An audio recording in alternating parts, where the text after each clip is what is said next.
CGPSC और CG Vyapam Chhattisgarh की दो ऐसी बहुत ही महत्वपूर्ण संस्थाएं जिन पर पूरे छत्तीसगढ़ के जितने भी सिलेक्शन प्रोसेस होते हैं उनको बहुत ही सक्सेसफुली और बहुत ही अच्छे ढंग से निपटाने का एक बड़ा जिम्मेदारी होता है। लेकिन अगर किसी भी राज्य में किसी भी देश की अगर सिलेक्शन प्रोसेस या सिलेक्शन प्रोसेस को अंजाम देने वाली कोई संस्था ही सवाल के घेरे में आ जाए तो इससे बड़ी विडंबना और कुछ हो नहीं सकती। जैसा कि आप सबको पता होगा कि अभी पिछले कुछ दिनों में सीजीपीएससी और सीजी व्यापम जैसी संस्थाओं में सवाल उठने लगे हैं। सीजीपीएससी सबसे पहले हम बात करेंगे सीजीपीएससी के बारे में, उसके बाद हम चलेंगे सीजी व्यापम से संबंधित कौन कौन सी ऐसी चीजें हैं जो सीजीपीएससी को भी और सीजी व्यापम दोनों प्रमुख संस्थाएं जो कि बहुत ही बड़ा एक ऐसी संस्था है जो पूरे राज्य का छत्तीसगढ़ राज्य के जो सिलेक्शन प्रोसेस होते हैं, छोटे से कर्मचारी से लेकर बड़े अधिकारी तक के जितने भी सिलेक्शंस होते हैं, जितने भी पद होते हैं, उनके पद को निर्धारित करने का, उनके पद तक उनको पहुंचाने की पूरी जिम्मेदारी इन दोनों संस्थाओं की होती है।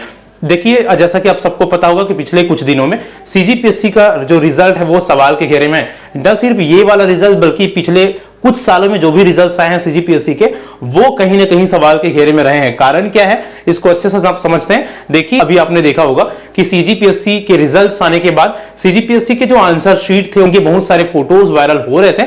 उन फोटोज में स्पष्ट देखे जा सकते हैं कि जो सवाल थे, जिस तरह के क्वेश्चंस थे उनके और जिस तरह के उनके आंसर थे उसमें कहीं भी किसी तरह मेल नहीं था। उनके बावजूद भी उनको अच्छे नंबर मिले हैं और वो अभ्यर्थी एक अच्छे नंबर से पास होकर सिलेक्शन को भी पाए हैं। तो इस तरह की बहुत सारी चीजें हमको देखने को मिल रही है हाल ही में जो सीजीपीएससी का रिजल्ट आया है और जो सीजीपीएससी का एग्जाम हुआ है उसमें। इसके अलावा और बहुत सारी ऐसी चीजें हैं जो सीजीपीएससी को सवाल के घेरे में खड़े करके रख दिए हैं। जैसे कि ऐसे कुछ लोगों के सिलेक्शन हो रहे हैं पिछले कुछ सालों से जो लोगों के मन में एक डाउट की स्थिति पैदा कर रही है। जैसे कि अभी देखने को मिल रहा है कि ज्यादातर बड़े अधिकारी, बड़े कर्मचारी, नेताओं से संबंधित या उनके रिलेटिव्स का सिलेक्शन सीजीपीएससी में देखा जा रहा है। हालांकि ये एक संयोग भी हो सकता है, लेकिन संयोग से कहीं बढ़कर भी कुछ चीजें इसमें हो सकती है और ज्यादातर लोगों को ये शंका है, ये डाउट है कि ये एक कोई संयोग नहीं कि ज्यादातर जो पद आ रहे हैं सीजीपीएससी के या जो रिजल्ट्स आ रहे हैं उसमें बड़े अधिकारियों, नेताओं या अफसरों के ही कोई रिलेटिव्स देखने को मिल रहे हैं।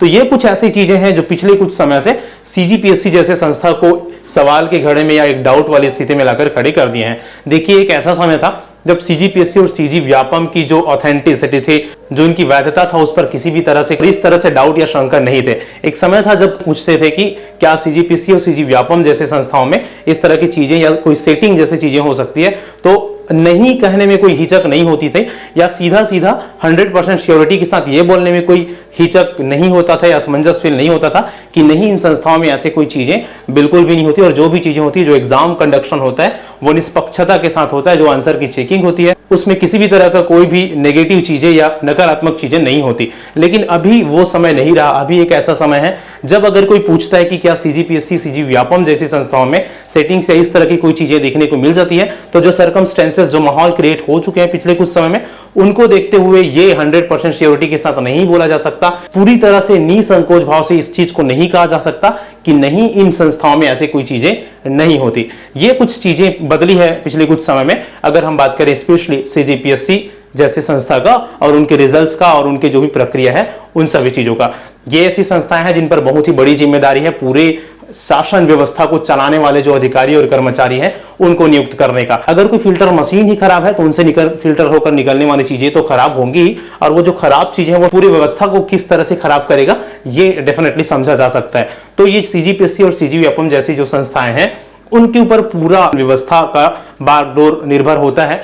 अगर वो एक बहुत ही योग्य और बहुत ही अच्छे और सिस्टमेटिक और सही प्रक्रिया से लोगों को चयन करके भेजेंगे तो डेफिनेटली व्यवस्था सुदृढ़ होगा और इन योग्य लोगों के साथ जो शासन की बागडोर है वो बहुत ही अच्छे से चलेगी, या जो पूरे समाज का व्यवस्था है वो बहुत ही अच्छे से चलेगा। अगर समाज को चलाने वाले लोगों को ही गलत तरीकों से भेजा जाएगा, गलत तरीकों से चयन किया जाएगा, तो डेफिनेटली ये पूरे राज्य के लिए और पूरे देश के लिए एक बहुत ही बड़ी और बहुत ही नकारात्मक चीजें होती है। फिलहाल ये जो चीजें हैं सीजीपीएससी द्वारा, ये सीजीपीएससी का जो रिजल्ट है वो सवाल के घेरे में बहुत पहले से है, पिछले कुछ सालों से, और उनके ऊपर कुछ कोर्ट केसेस भी लगे हुए हैं। आज की डेट में हाईकोर्ट का एक सुनवाई भी हुआ है जिसमें हाईकोर्ट ने अधिकारियों और अफसरों के रिलेटिव्स के चयनित होने पर सीजीपीएससी को जवाब देने के लिए बोला गया और सीजीपीएससी को एक नोटिस भी दिया गया है कि इनसे रिलेटेड जो भी क्लेरिफिकेशन है वो हाई कोर्ट को प्रस्तुत करें। देखिए सवाल अगर उठे तो जवाब तो देना होगा। तो सबसे पहले तो जवाबदारी बनती है सीजीपीएससी की कि इस तरह की जो चीजें हैं, इस तरह की जो अनियमितता है, इस तरह की जो आंसर शीट्स या जो भी वायरल फोटोज है, जो आंसर शीट्स है, उनके लिए उनकी क्या जवाबदारी है, क्या रीजन है और क्या कारण हो सकते हैं कि इतने डाउट की स्थिति बन रही है लोगों में।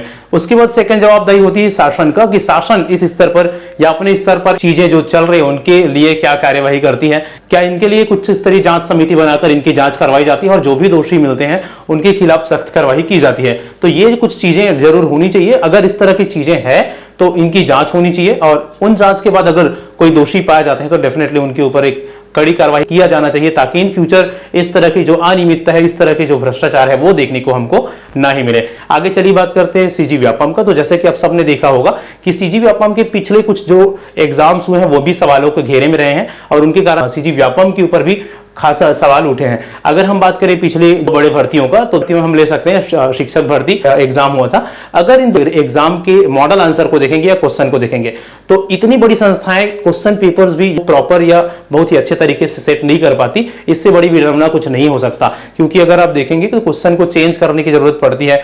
मॉडल आंसर में आपको 10 से 15 गलत आंसर्स निकाल दिए जाते हैं। इनका सीधा सीधा असर जो सिलेक्टेड स्टूडेंट्स होते हैं उनके चयन और उनके फेलियर पर पड़ता है। बहुत सारे ऐसे स्टूडेंट्स होते हैं जो गलत जो आंसर लिए गए हैं उनमें उनका ज्यादातर आंसर सही होते हैं और उनको रिजेक्शन का सामना करना पड़ता है। तो ये ऐसी इतनी बड़ी संस्थाओं में गलत क्वेश्चन 150 नंबर के जो क्वेश्चन पेपर होते हैं उसमें 10 गलत आंसर लेना या गलत क्वेश्चन को ही दे देना, इससे बड़ी हास्यप्रद चीजें और कुछ नहीं हो सकती। व्यापम जैसी बड़ी संस्थाओं की चाहिए कि कोई भी क्वेश्चन जो वो सेट कर रहे हैं, कोई भी क्वेश्चन जो किसी भी एग्जाम के लिए दे रहे हैं, वो 150 क्वेश्चन में थोड़ा टाइम जरूर ले ले लेकिन क्वेश्चंस गलत नहीं होनी चाहिए। ठीक है, एक दो क्वेश्चंस अगर गलत हो जाते हैं, एक दो क्वेश्चंस में स्टार लग जाता है, वो समझ में आती है, वो समझ के अंडर रहता है। लेकिन किसी एक 150 नंबर के क्वेश्चन में क्वेश्चन का गलत कर देना वो बिल्कुल भी हजम करने वाली चीजें नहीं है। तो इतनी बड़ी संस्था के लिए ये हास्यप्रद चीज है अगर एक एग्जाम में 8 से 10 क्वेश्चन भी अगर आपके गलत होते हैं या उसमें आप स्टार लगा के उसको लैप्स कर देते हैं। तो दावापत्ती की जो बात होती है, दावापत्ती करते हैं स्टूडेंट गलत क्वेश्चन के लिए, लेकिन उन दावापत्ती के ऊपर किसी भी तरह से ज्यादा संतोषजनक कार्यवाही नहीं किया जाता। यह भी एक बहुत ही बड़ी और बहुत ही गलत चीजें हैं सीजी व्यापम के द्वारा। तो सीजी व्यापम को भी इन चीजों को समझनी चाहिए। आपके ऊपर इतने बड़े एग्जाम्स, इतने बड़े बड़े एग्जाम्स कंडक्ट कराने की जिम्मेदारी है। कोई छोटी मोटी इंस्टीट्यूट नहीं है, कोई छोटी मोटी संस्था नहीं है सीजी व्यापम की छोटी मोटी गलतियां एक्सेप्टेबल होगा। छोटी से छोटी भी गलतियां एक्सेप्टेड नहीं है इतनी बड़ी संस्था में जिनके ऊपर इतनी बड़ी जवाबदारी या इतनी बड़ी जिम्मेदारी होती है। तो इन सारी चीजों को कहीं ना कहीं समाप्त करने की, इन सारी चीजों को कहीं ना कहीं जितनी जल्दी हो सके खत्म करने की जरूरत है। अगर एक बहुत ही अच्छा और सिस्टमेटिकली और एक फेयर सिलेक्शन और जितने भी युवा हैं उनका हित चाह रहे हैं तो आजकल के जो टेक्नोलॉजीज के टाइम में मॉडल आंसर जैसे चीजें 2 से 4 दिन में भी जारी करे जा सकते हैं, लेकिन उनको जारी करने में महीनों लग जाते हैं। तो ऐसी जो फॉल्ट है वो कम से कम दूर होनी चाहिए और जो क्वेश्चंस गलत होने वाले, ज्यादा से ज्यादा क्वेश्चन में स्टार लगाने वाले जो प्रक्रिया, जो रिवाज चल रही है व्यापम का, उसको जितनी जल्दी से हो सके व्यापम को दूर करनी चाहिए। ठीक है, 1 से 2 अगर स्टार लगते हैं 150 क्वेश्चन में वो उसको समझा जा सकता है, लेकिन आगे से व्यापम को इस बात को ध्यान में रखना चाहिए कि किसी भी एक एग्जाम में, एक सिंगल एग्जाम में 5 से 10 भी गलत क्वेश्चंस नहीं हो, क्योंकि आप जो क्वेश्चन सेलेक्ट करते हैं डेफिनेटली कोई बहुत ही बढ़िया सब्जेक्ट के विद्वान है उनसे ही सेलेक्ट करवाते होंगे। तो इस तरह से गलत आंसर लेना और गलत क्वेश्चंस देने वाली चीजें तो रिपीट अब उम्मीद करते हैं कि व्यापम जैसी संस्था से नहीं हो। ये तो हुई 2 अलग अलग संस्थाओं का। चलिए आगे हम बात करते हैं कुछ विभागों का, जिन विभागों के द्वारा भी कुछ अनियमितता हमको वर्तमान में देखने को मिल रही है। अगर हम बात करें वर्तमान में शिक्षा विभाग का, जहां पर शिक्षक भर्ती प्रक्रिया चल रही है, ये भी कुछ सवालों को घेरे में है, क्योंकि जो भी प्रक्रिया चल रही है, जो भी चीजें हो रहा है, उनमें खासा अनियमितता देखने को मिल रहा है। पहले अगर हम बात करें कि पात्र अपात्र सूची जारी न करने वाली बात, ज्यादातर कैंडिडेट्स की मांग है कि जो सिलेक्शन प्रोसेस हो रही है उसमें कितने लोग अपात्र हो रहे हैं वेरिफिकेशन के बाद और कितने लोग पात्र हैं, अपात्र हो रहे हैं तो क्यों अपात्र हो रहे हैं, इनके एक स्पष्ट जानकारी पोर्टल में अपलोड किया जाना चाहिए। मतलब जो जितने भी कैंडिडेट्स ने एग्जाम दिलाए हैं उनके समक्ष उसको शो करनी चाहिए। इनसे एक स्पष्ट पारदर्शिता बनती है और लोगों में जो डाउट की स्थिति निर्मित हो रही है वो नहीं होगी। तो इस तरह की चीजें विभाग के द्वारा नहीं किया जा रहा है, जो कि डेफिनेटली उनको भी सवालों के घेरे में खड़ा करती है। तो विभाग को चाहिए कि सारी चीजों को स्पष्ट और क्लियर रखें, जिनसे किसी भी तरह का कोई भी डाउट वाली स्थिति या शंका वाली स्थिति लोगों के मन में या अभ्यर्थियों के मन में ना ही हो। और सीजीपीएससी और सीजी व्यापम दोनों जो संस्थाएं हैं, हम उम्मीद करते हैं कि बहुत ही बढ़िया और बहुत ही फेयरली सारी चीजों को, अपने जो भी सिलेक्शन प्रोसेस है उसको करें और आगे से इस तरह के कोई सवालों के घेरे में नहीं है, ऐसी स्थिति या ऐसी परिस्थिति स्वयं के अंदर या अपनी संस्था के अंदर निर्मित करें। चलिए तो फिर फिलहाल इस वीडियो में इतना ही। अगर आप चैनल में न्यू है और इसी तरह की और भी इंफॉर्मेटिव चीजें देखना चाह रहे हैं तो हमारे चैनल के साथ जुड़ सकते हैं। मिलते हैं नेक्स्ट वीडियो में। जय हिंद।